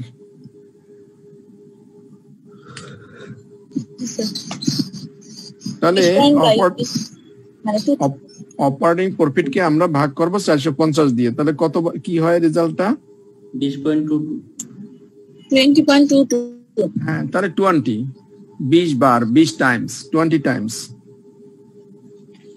20 টাইমস মানে যা আমার অপারেটিং প্রফিট হয় সেই প্রফিট দিয়ে আমি 20 বার আমি লং টার্মের ইন্টারেস্ট পরিশোধ করতে পারবো, সেটাই বুঝে আর কি। তো আমরা এতক্ষণ মোটামুটি আমার মনে হয় যে আমরা যে সূত্র দিয়েছিলাম আর আজকে আমরা যে প্র্যাকটিক্যালি করলাম, এরপরে কি কারো কোনো কনফিউশন আছে? ইকুইটি রেশিওটা একটু দেখানো যাবে অ্যানসার শিটটা স্যার? হ্যাঁ, কোনটা? ইকুইটি রেশিও লাস্ট যেটা করলেন স্যার। এই যে আপনার এই যে করলাম, আমার সামনে স্যার কোশ্চেন নাই তো স্যার। ও আচ্ছা, কেন আপনি মেইল পাননি? স্যার আমার ল্যাপটপ বারবার শাটডাউন হয়ে যাচ্ছে, আমি কয়েকবার নেটওয়ার্ক থেকে বিচ্ছিন্ন হয়ে গেছে স্যার, ডিস্টার্ব করতেছে। ও আচ্ছা আচ্ছা, এখানে ইন্টারেস্ট কভারেজ রেশিও মানে হলো আপনার ইন্টার ছিল 450 আর হলো 9100 হলো আমার প্রফিট ছিল, 9100 ছিল আমার অপারেটিং প্রফিট। সেই জন্য 9100 কে আমরা 450 দিয়ে ভাগ করে আমরা 20 টাইমস পেয়েছি, 20 বার। এটাকে আমরা বলি security ratio, investor security ratio. তাহলে আমরা performance ratio, solvency ratio, use of asset or efficiency ratio, gearing ratio or capital structure ratio, and investor ratio or security ratio. আমরা 5 রকমের রেশিওর ভিতরে আমরা প্রায় মনে হয় 3, 4, 5, 6, 7, 8, 9, 10, 11, 12, 13, 14, 15টা রেশিও করলাম। কারো কোনো কোশ্চেন আছে? জি বলুন। ডেট ইকুইটি রেশিওর ওই পাঁচটায় 100 হবে না স্যার? এখানে ওই শীটে 100টা নাই, নিচে আছে, নিচের লাইনে, উপরের লাইনে যেটা স্যার, এটা উপরের লাইনে স্যার। উপরের লাইনে কোন জায়গায়? এখানে এই যে শেয়ার হোল্ডারের পাশে স্যার, এখানে 100, হ্যাঁ এখানে 100 হবে না স্যার? কেন 100 হবে ভাই? এখানে তো আমি ইস্টু বলছি, যে ইস্টু নিচে আবার 100 দিছেন স্যার? 100 তো দিছি উপরে নিচে যখন করব তখন। ও আচ্ছা স্যার, ঠিক আছে। মানে পার্সেন্টেজে প্রকাশ করার জন্য। এই যে দেখেন, এই যে 5:20 বলছি, এখানে কি পার্সেন্টেজ দিছি?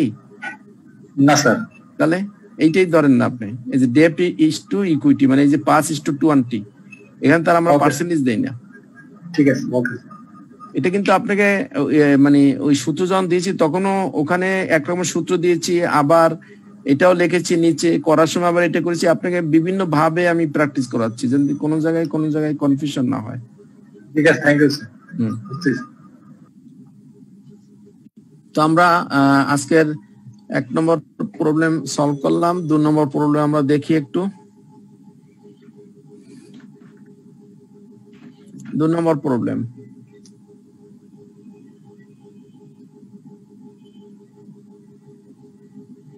এখানে দেখুন, এখানে বলা আছে যে ফিনান্সিয়াল স্টেটমেন্ট।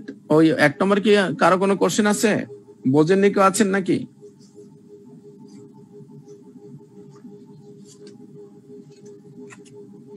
ওকে, তাহলে আমরা 2 নম্বর প্রবলেমটা একটু দেখি। এখানে 2 বছরের দেয়া আছে, 2 বছরেরটা দেয়া আছে। বলছে যে financial statement of spider limited as at 31st December 2014, including comparative figures are given below. Including comparative figures, তুলনামূলক ফিগার দিয়ে দিয়েছে 2 বছরের। তাহলে 14 এবং 13 দিয়েছে, একই কোম্পানি 2 বছরের পারফরমেন্সটা দিয়ে দিয়েছে। এখন আপনাকে বলেছে যে এখানে যেমন আপনার কিছু তথ্য দিয়ে দিয়েছে, রেভিনিউ, তারপরে লাভ লসের কিছু তথ্য দিয়েছে, আর এটা হলো আপনার ব্যালেন্স শিটে কিছু তথ্য দিয়েছে। আপনার কাছে বলেছে যে অ্যাসেস অর্থাৎ মূল্যায়ন করেন বা ভ্যালুয়েশন করেন the profitability, liquidity plus solvency and efficiency of the company through ratio analysis. তার মানে 3টা চেয়েছে, এফিসিয়েন্সি চেয়েছে, সলভেন্সি চেয়েছে এবং প্রফিটেবিলিটি চেয়েছে। তাহলে আমরা যদি প্রথম দিয়ে শুরু করি, প্রফিটেবিলিটি আমরা যেহেতু শুধু প্রফিটেবিলিটি বলেছি, আমরা 3টাই করব, অথবা মিনিমাম 2টো করতেই হবে। একটা গ্রস মার্জিন আর একটা হলো রিটার্ন অন ইকুইটি। যদি 2টো করি, রিটার্ন অন ইকুইটি এবং গ্রস মার্জিন, আর যদি 3টা করি বেশ ভালো কথা। তাহলে 3টাই করব। স্যার জি স্যার, পরীক্ষা কি এভাবে আসবে নাকি আমাদেরকে স্পেসিফিক রেশিও বলবে, মানে নাম? এটা কিন্তু পরীক্ষারই কোশ্চেন।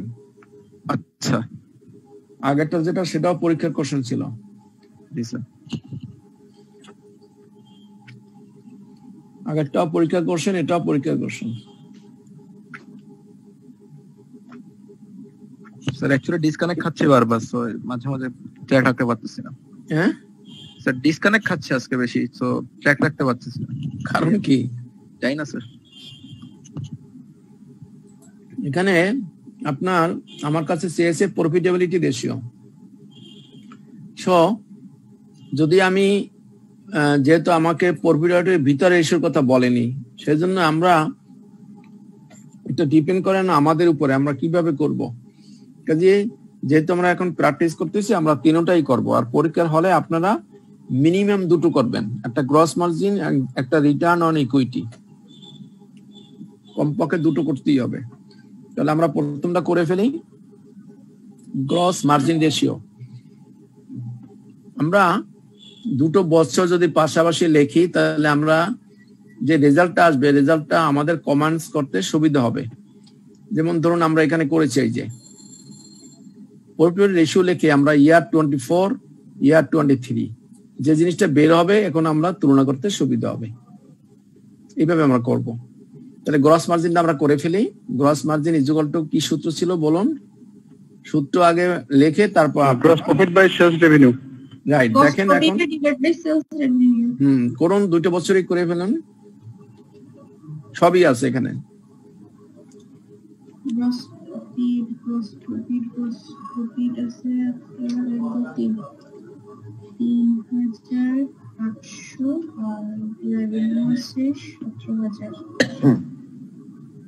আমরা একাধারে যেমন ক্লাস করতেছি, সেকেন্ড টাইম আমরা প্র্যাকটিসও করতেছি, যাতে আমাদের হাত কলম সুন্দরভাবে চলে, সেটাও করতেছি। আর সলিউশনটা একবারে দেখেই ফেললে আপনাদের ব্রেইনে কাজ করবে না।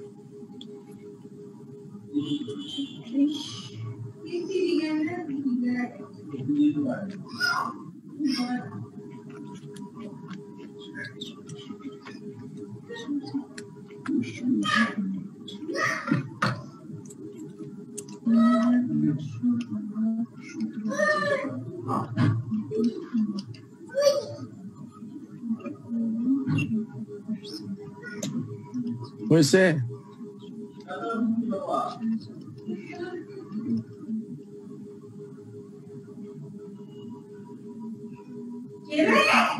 স্যার 2014 সালে হচ্ছে 22.35%, আর 13 হচ্ছে 18.32%। হ্যাঁ, তাহলে এখন আপনি একটা তুলনা করতে পারবেন 2 বছর। আপনাকে তো কমান করতে হবে। তাহলে আপনি বলতে পারেন যে 2014 বা 2024 এ স্যার আমাদের গ্রস, জি স্যার 2014 তে স্যার আমাদের গ্রস প্রফিটটা 2013 তুলনায় বেশি 4% বেশি। তার মানে কোম্পানি ডুইং ওয়েল স্যার। জি sir, company is doing well, সে ভালো করতেছে। কারণ 13 তে তার ছিল 18.30, 18ই ধরি, আর এখানে গেল 22, so that say more earning করতেছে তার রেভিনিউ থেকে। দুটো হতে পারে, সে তার কস্ট কমিয়েছে, সেলস বাড়িয়েছে, তাও হতে পারে। আর 13তে ছিল তার সেলস কম হয়েছে এবং কস্টও বেশি ছিল, সেলসের তুলনায় তার কস্ট বেশি ছিল। এখানে সে হয়তো কস্ট কন্ট্রোল করেছে, যে কারণে তার প্রফিট মার্জিনটা বেশি হয়েছে। তার মানে ইজ ডুইং ওয়েল। আমরা যদি তুলনা করি 13 তুলনায় সে 14তে খুব ভালো করতেছে স্পেসিফিক গ্রস মার্জিনে গিয়ে। দেন নেক্সট হলো return on capital employed. Return on capital employed বাইর করেন সবাই।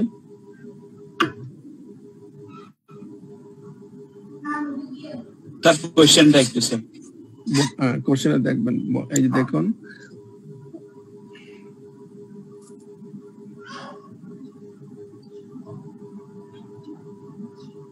স্যার প্রফিট ফ্রম অপারেশন, এই কি আমাদের যে অপারেশন প্রফিট না স্যার? হ্যাঁ, এই যে profit oblique loss from operation, যেহেতু এখানে ব্র্যাকেট আছে, একটা ব্র্যাকেট আছে, একটা ব্র্যাকেট ছাড়া আছে, দ্যাট মিনস প্রফিট 1 বছর হয়েছে আর 1 বছর মাইনাস লস হয়েছে, সেই জন্য বলছে profit oblique loss from operation. 14তে প্রফিট হয়েছে আর 15তে লস ছিল, সেজন্য -78। আর আমাদের ক্যাপিটাল এমপ্লয়েড কত?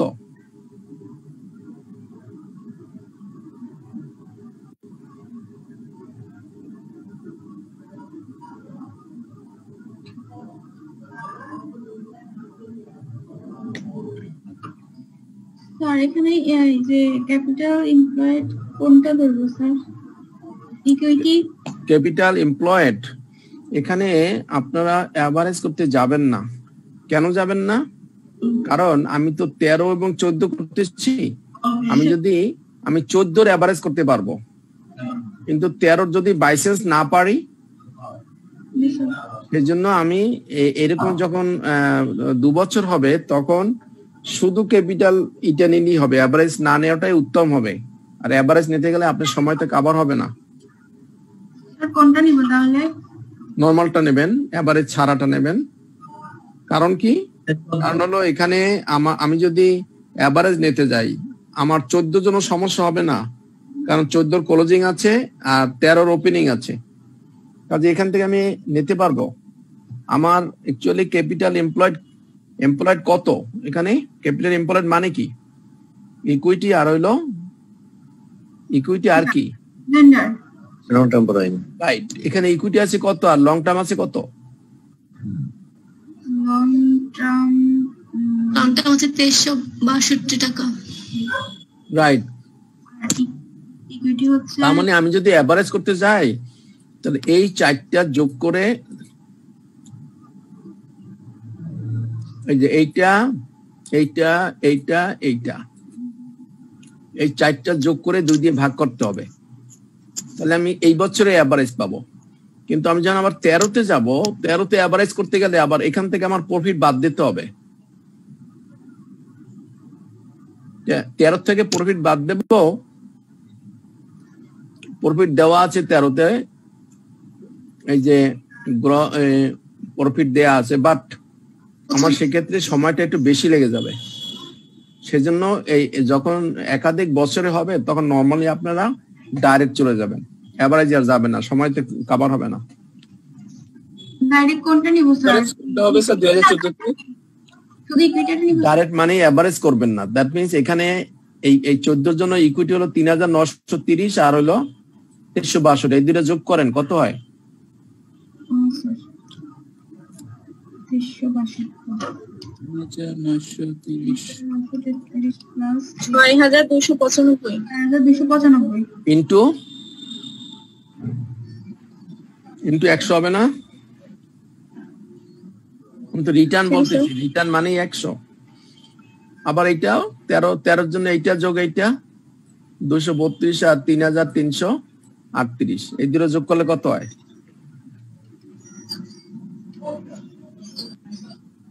3570 আর 3570 হয়, তাহলে 13 তো হলো 3570 আর 14 তো হলো কত বলছেন? 8.89, এটা -2.18 আসে যে স্যার, কারণ এটা মাইনাস যে স্যার উপরে, মানে মাইনাস কত? 8.9। হ্যাঁ মাইনাস তো হবে, কারণ এখানে তো -78, প্রফিট তো হলো মাইনাস হলে তো মাইনাসই আসবে। তাহলে আমার জি আমার হলো একটা হলো 8.9 পজিটিভ, তাই না? আর একটা হলো নেগেটিভ 2.2। আমার 2.18 আসছে স্যার। ওই 18 মানে 2 ধরছি আর কি। ও 18 জি স্যার, 18 আমার তাহলে 1 মানে 18। আমি 1 কে 8 এর জন্য 2 ধরছি আর কি, এটা কিছু আসে যায় না। তাহলে 78 ডিভাইডেড বাই, আপনি দেখবেন শুধু সূত্র আর ফিগার ঠিক আছে কিনা, দশমিকের পরে এতে কোনো কিছু আসে যায় না।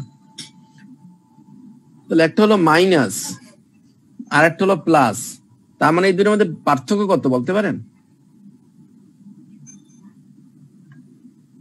স্যার এটা যদি 9 হয় আর 2 11, 12, প্রায় 12 স্যার। হ্যাঁ, তার মানে আপনি 2014 হলো 13 তুলনায় 12% বেশি, 13 তুলনায় 14 হলো 12% বেশি। তাহলে বারো পার্সেন্টে কিভাবে হিসাব করলাম স্যার? একটা তো প্লাস একটা মাইনাস স্যার। আপনি মাইনাস দুটো মাইনাসে প্লাস। আচ্ছা আপনি এই আমি যখন পার্থক্য বের করব তাহলে এইটা মাইনাস এইটা তো মাইনাস মাইনাস প্লাস হয়ে যায় না? ও আচ্ছা আচ্ছা স্যার বুঝছি স্যার, ক্লিয়ার স্যার। হ্যাঁ, তাহলে এখানে 12 হয়, প্রায় 8 9 10 11 হয় নাকি? 11.2। হ্যাঁ, ওই 11 ধরেন, 11% ডিফারেন্স, 11% ইনক্রিজিং ইন 2014। যেহেতু আপনার ওই যে গ্রস মার্জিনও বেশি, কাজে এটা হবে, এখানেও বেশি হবে রিটার্ন অন ইকুইটি এমপ্লয়েড। তার মানে 14 ইজ বেটার দেন 213। আর যদি এখানে ইয়ার না দিয়ে দুটো প্রতিষ্ঠান থাকতো এক্স ওয়াই, সেক্ষেত্রে কিন্তু আমরা ওইভাবেই বলতাম যে X is better than Y company. Okay, now third one, return on equity. আর 11 কিভাবে হয়েছে স্যার? 11 হয়েছে এই যে 8.9, এটা হলো প্লাস, আর এইটা হলো মাইনাস 2.20। কাজে পার্থক্য বের করতে গেলে এইটা বিয়োগ এইটা যদি হয়, বিয়োগ যদি এই মাইনাস এবং এখানে মাইনাস, এই মাইনাসে মাইনাসে ব্র্যাকেটটা উঠাই দিলে প্লাস হয়ে যায়, সেজন্য 11 হয়ে যায়। বুঝতে পেরেছেন? ওকে, তাহলে থার্ড ওয়ান কি ছিল? Return on equity. হ্যাঁ, রিটার্ন অন ইকুইটি মানে net profit divided by share holders equity, তাই না? ইকুইটি। হ্যাঁ, কত হয় দেখেন, শেয়ার হোল্ডার্স ইকুইটি আর উপরে নেট প্রফিট। নেট প্রফিট কত আছে আমাদের? নেট প্রফিট 195 হলো 14তে, আর মাইনাস 138 হলো 13তে।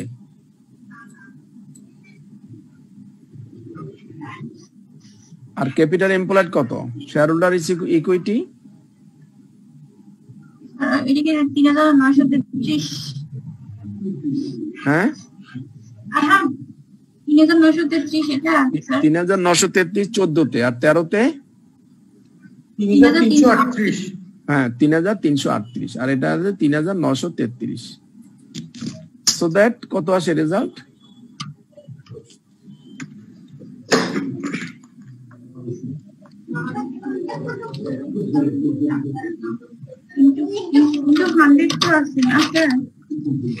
হ্যাঁ 100 তো আছে। একটা হলো 5% আর একটা হলো মাইনাস 4.9। একটা হচ্ছে 5%, একটা হলো 5% আর একটা হলো 4.13% মাইনাস।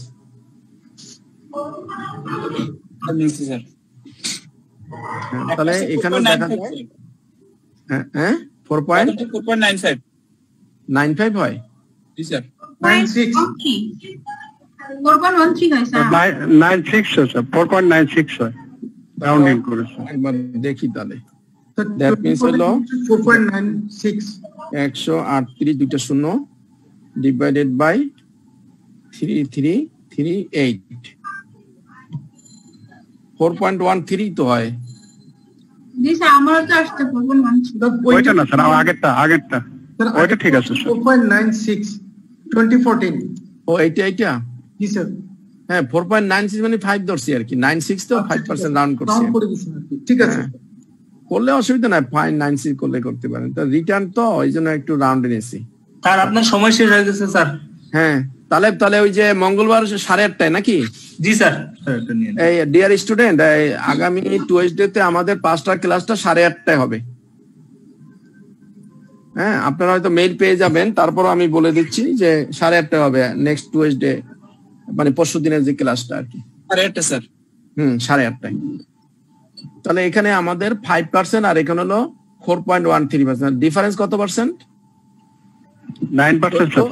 14 increase 9.13% increase then 2013। হ্যাঁ, সো দ্যাট আমরা যদি বলি যে এটা বেটার, এত বেশিতেই বেটার, মানে 9.13% বেশি ইন রেসপেক্ট অফ 2013। তাহলে এইভাবে আমাকে প্রত্যেকটা দিয়ে তুলনা করে কমান্ড করতে হবে। তো থ্যাংক ইউ ভেরি মাচ। আমরা আজকের এই সেকেন্ড প্রবলেমে শুধু প্রফিটেবিলিটি করলাম, বাকি দুটো আমরা নেক্সট ক্লাসে করবো ইনশাআল্লাহ, যদি আল্লাহ বাঁচিয়ে রাখি। আর নেক্সট ক্লাসটাও একই টাইমে হবে 8:30টায়। Thank you sir. এই রেশিও অ্যানালাইসিস কখনোই মনে থাকবে না, কখনোই মুখস্থ করতে পারবেন না। যত প্র্যাকটিস করবেন অটোমেটিক্যালি কলমে চলে আসবে। এগুলা আমারও মনে থাকে না, এত সূত্র মনে রাখা সম্ভব না। সেই জন্য যত প্র্যাকটিস করবেন অত আপনার জন্য একটু ইজি হবে আর কি। তো সবাইকে অসংখ্য ধন্যবাদ। আর কার কোনো কোশ্চেন আছে? নাহলে আমরা স্টপ করে দেব। ওকে, থ্যাংক ইউ ভেরি মাচ। আসসালামু আলাইকুম স্যার। আসসালামু আলাইকুম স্যার। ওয়ালাইকুম আসসালাম ওয়া রাহমাতুল্লাহ।